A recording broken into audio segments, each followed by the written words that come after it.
Hello, students. So today we are going to discuss IIM Bangalore's sample test. So as we know that IIM Bangalore is, out with its UG program for the first time, and they have released their sample paper, and this is the verbal section that we are going to solve together. So without wasting any further time, let's start with the solving. So the first question that you will see, this question says that, there are 5 sentences given to us. Identify the sentence that does not belong to the common topic. Now, the first sentence says, sustainable urban development increasingly emphasizes compact city designs that integrate renewable energy systems and efficient public transportation systems. Second is circular economy framework encourages industries to design products with longer life cycles, reducing waste and resource extraction. Third says large-scale coral bleaching has disrupted oceanic ecosystem, highlighting the vulnerability of marine biodiversity to rising global temperature. Technological innovation in waste management system is emerging as a cornerstone of eco-conscious planning and governance. And last one says that the government across the world are implementing green infrastructure. So if you notice the common themes, so it is talking about renewable energy systems, compact city design, public transport. Second one also talks about industries which have to make products with the longer life cycles, reducing the waste. Fourth one says, eco-conscious city planning and governance. And the last one also says green infrastructure policies to balance the economic expansion and environment. So all 4 of these, if you notice, compact cities and designs, efficient public transportation system, second one talks about industries with product life cycle designs. Fourth and fifth also talk about eco-conscious city planning, green infrastructure. So all of them have a ring of sustainable development of infrastructure, especially the urban one. The third sentence, on the other hand, if you look at the third sentence, large-scale coral bleaching has disrupted oceanic ecosystem. So now this talks about the oceanic ecosystem and not the urban planning, highlighting the vulnerability of marine biodiversity to rising global temperatures. So this has made it, very temperature specific, environment specific, while the rest of the 4 were talking about more about the infrastructure and urban development. So third, therefore, becomes the odd one out. Sentence 3 is listed as option A, and hence it becomes the answer. Read the passage and answer the questions that follow. In an age dominated by hyper-consumerism and the calculated manipulation of desire, contemporary parenting has become an increasingly formidable undertaking. A significant number of parents appear unable or unwilling to assert meaningful boundaries, thereby nurturing children whose impulses are continuously inflamed by meticulously engineered commercial appeals. For many of these children, the acquisition of desired commodity offer only fleeting gratification. So fleeting is short-lived. For each fulfillment merely intensifies an already voracious. Voracious is, extremely unending appetite for more. Second paragraph says, this troubling dynamic has compelled psychologists, educators, and reflective parents to advocate an urgent reorientation towards enduring moral values such as industry, commitment, integrity, and compassion. Yet the endeavors to impose limits has never been more complex, nor the repercussions more consequential. Emerging studies of adults who were excessively indulged during childhood reveal a disheartening pattern. Individuals inundated means provided with abundance, prematurely often struggles to withstand life's inevitable frustrations. Their early experiences foster a distorted sense of entitlement that impedes means it hampers their professional achievement and destabilizes personal relationships.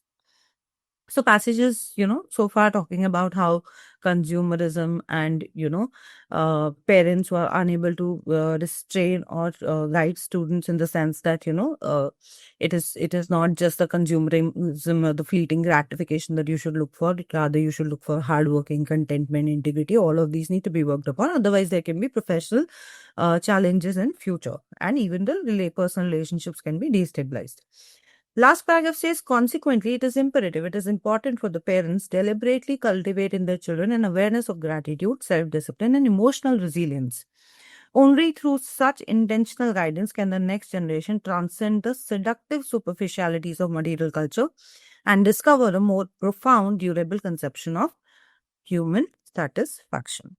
Identify the suitable title for the passage. Teaching tricks of life. This is very generic. Teaching tricks of life to whom? See, our subject was children. So it cannot be, teaching tricks of life in general. Entitlement and it echoes the hidden cost of indulgent parents. Now, this sounds correct. Why? Because indulgent parents imply that yes, there are children who are being, provided with all sorts of material comforts, but how it is creating a problem, right? So the entitlement and the hidden cost of it. Parenting in the age of anti-consumerism. The passage is talking about the age of consumerism and not anti-consumerism. So C is out. Raising resilience, reclaiming childhood through material access. Now, throughout the passage, all of this has been talked about that, we need to make sure that the children are emotionally resilient. All of that is true. But whose responsibility the passage is saying it is? It is the parents, which is not hinted in sentence D. So, therefore, B is the correct answer to this question. Select the correct summary of the passage. Sentence A says, studies show that indulgent children become adults who are incapable of professional achievements or stable relationships. This has been discussed, but we'll have to put it on hold because this is second paragraph and not the holistic view. Second option on this B option says parents are largely helpless against commercial forces and must rely on educators to instill moral values in the children. Now, this part is incorrect. Parents are helpless. Paragraph 1 says that. But educators, we have to rely on the educators as parents, is not true. Passage is saying that the parents need to train their children, not the educators. Third, the primary goal of modern parenting should be to completely shield children from all commercial influences and material desires. This is not what the passage is saying, that you ensure that they are not exposed to the commercial and material desires. In fact, the passage is saying that cannot happen. You have to make sure that the children learn the value of integrity, the value of discipline, the value of emotional resilience. Fourth one says contemporary parenting must deliberately inculcate moral fortitude, moral strength, fortitude is strength, and emotional resilience to counteract the pernicious effect of consumerist indulgence. Now, D is a more holistic or a comprehensive option, even between A and D, and therefore D is the perfect summary for the passage.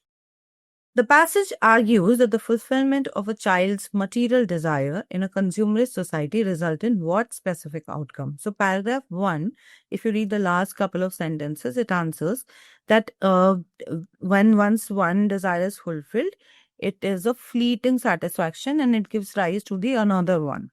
Right? So it is like a cyclical thing, ongoing thing. So it is the cyclical intensification of desire for further acquisition. Clearly, para 1, last couple of sentences, we can find the answer to this question. Which of the following statements most accurately captures the central thesis of the passage? So, see, earlier they asked central, what is the summary, then the central theme, central thesis. To counteract corrosive effects of consumerism on juvenile development, a conscious parental effort to cultivate moral and emotional resilience is critically needed. Absolutely fits the bill, but let's look at other options. The primary failure of modern parenting is a psychological one, stemming from inability to understand the developmental needs of child. Absolutely off topic. They have not said it is the psychological one. Development needs, plurality में बात हुआ ही नहीं है. Third, while material indulgence temporarily placates children, it's long-term detrimental to professional success, necessitates a return to traditional disciplinary methods. Again, it is just talking about the professional success. Plus, it is very limited. It talks just about professional success. It just says traditional disciplinary methods. But who will do that? Who will ensure those disciplinary methods is not given, which clearly passages said has to be parents. D, the engineered desire of hyperconsumerism have created a generational crisis that only can be solved by systematic economic and regulatory changes. Again, very off topic.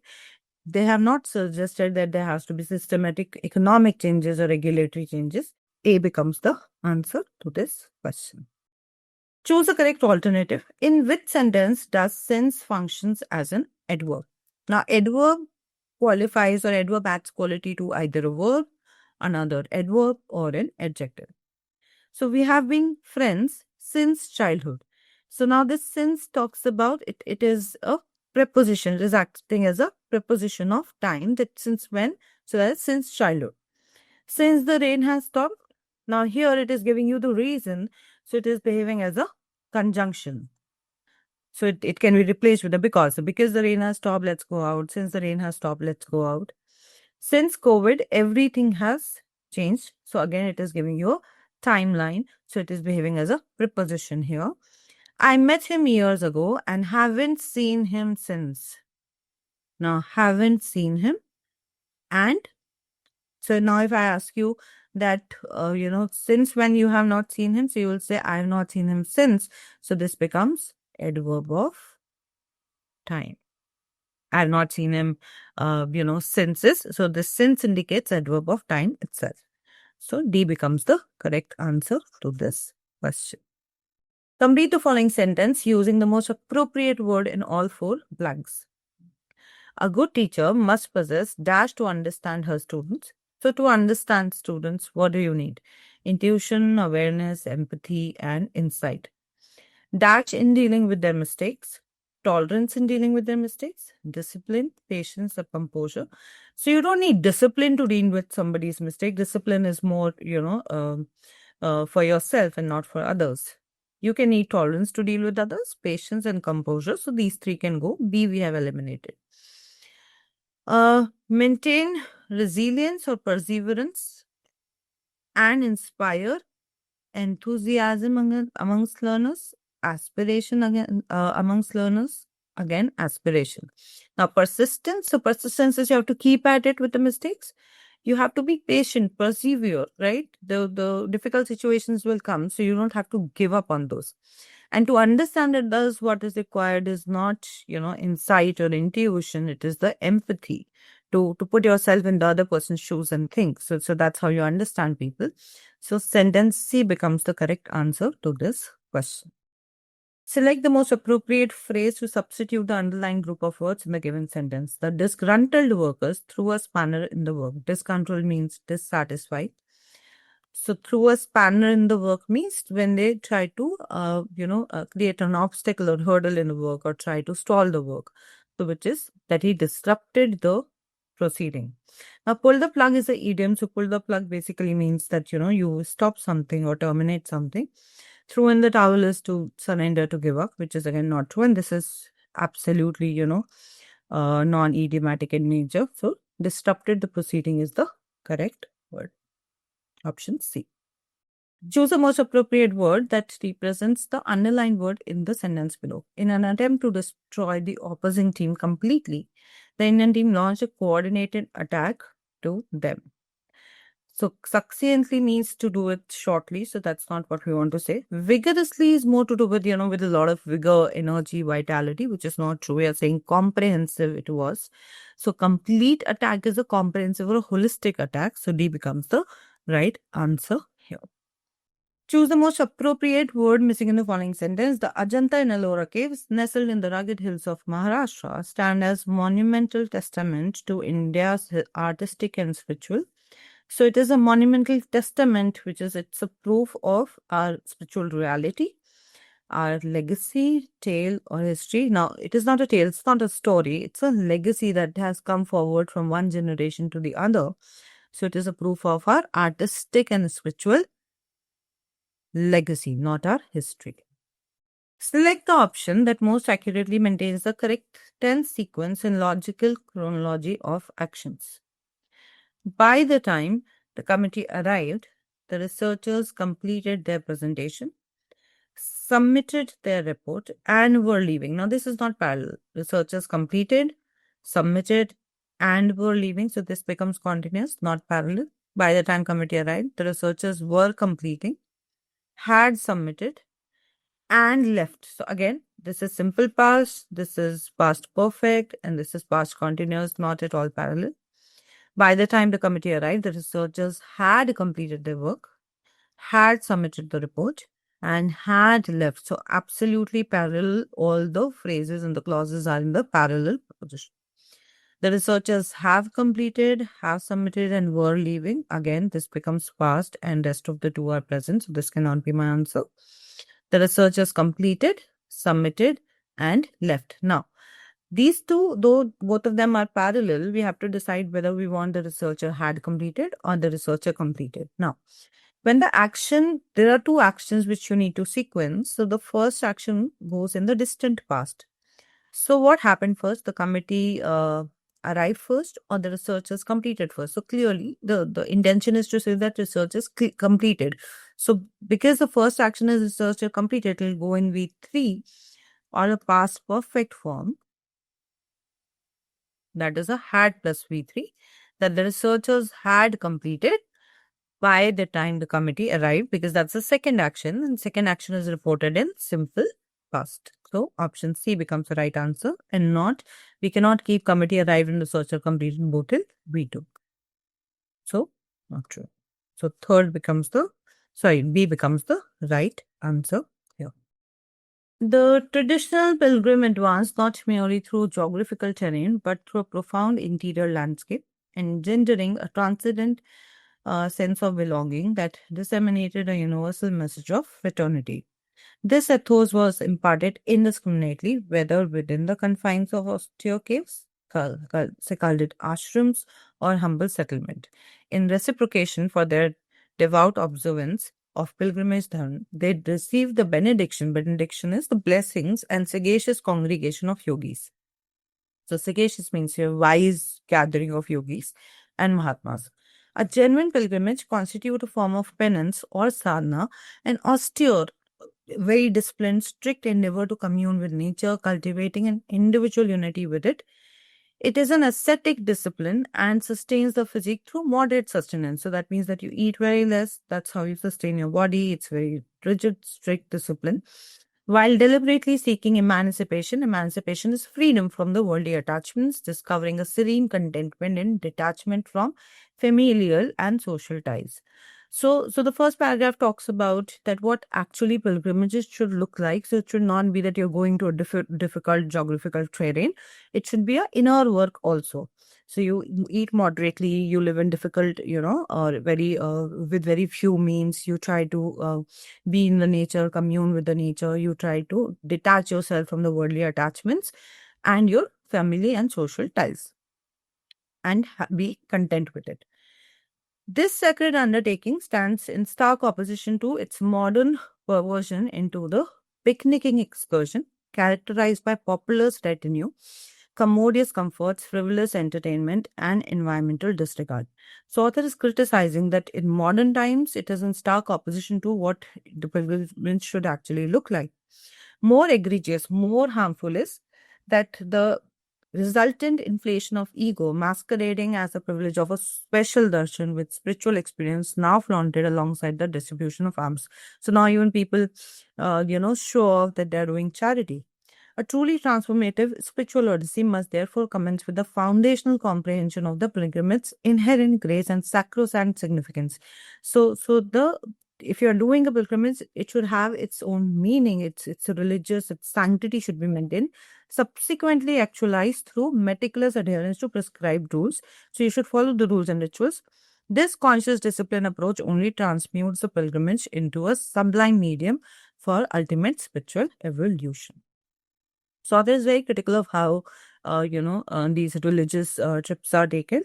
And he's saying that the procedural rules should be followed the way it was done earlier in the earlier times. Identify the main theme of the passage. The passage primarily explores the historical and psychological role of pilgrimages in fostering communal bonds. No, it's not doing that. The passage posits that an authentic pilgrimage constitutes a sacred ascetic discipline, fundamentally antithetical to modern commodified excursion characterized by comfort and egoic gratification, because you're showing off that I did this charity. That's not what pilgrimage should look like. So B is actually the answer. Let's look at C and D also. It functions as a critique of ascetic practices, arguing for the integration of modern comfort. It is not arguing in the favor of modern comforts. It is saying the otherwise, saying the contradictory. So sees out, the central thesis advocates for the superiority of pilgrimage undertaking in large socially cohesive groups to enhance collective experience. It is not talking about that you should take it in large social groups.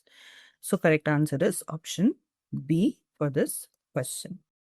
According to the passage, what is identified as the specific reciprocation received by pilgrims for their adherence to pilgrimage dharma? So, first paragraph answers this question. You can easily find these words in the first paragraph. So, what if somebody is following the actual dharma that is prescribed for you to go on a pilgrimage? Then, what you get in response is the benediction, the blessings, and the wisdom of the yogis and mahatmas. So, option A becomes the right answer. This is very directly given. The author of the passage would most likely contend that a contemporary pilgrimage who return and extensively publicizes their spiritual achievement has fundamentally misunderstood the ascetic principle of seeking freedom from attachments. Correct. Demonstrated the requisite ego strength necessary for further spiritual evolution. Ego is not required in spiritual evolution. Second paragraph clearly mentions that. Successfully merged modern and social practices with timeless spiritual goals. Author has said that the modernity has to not be included in when you're trying to strive for a spiritual advancement.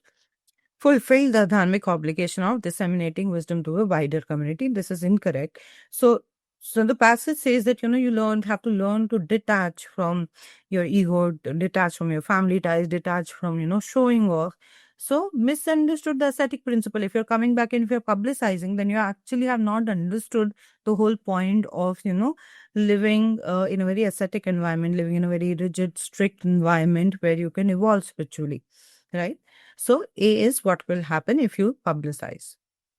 Identify the antonym of the word austere as used in the passage. Now, austere means to live with very limited means, to live a very disciplined life, right? With very limited means here. And very strict practices you follow. So, opposite of that would be acquiescent. Acquiescent means when you want to acquire more, right? So, this is opposite of austere. And this is the answer. Adamant, obstinate, both of them mean stubborn, which has nothing to do with, being strict in your lifestyle. And callous is rude, which is again not fits. It doesn't fit the bill. So option A becomes the answer. And with this, we come to the end of your IIM Bangalore sample paper, verbal ability solutions, guys. Thank you so much.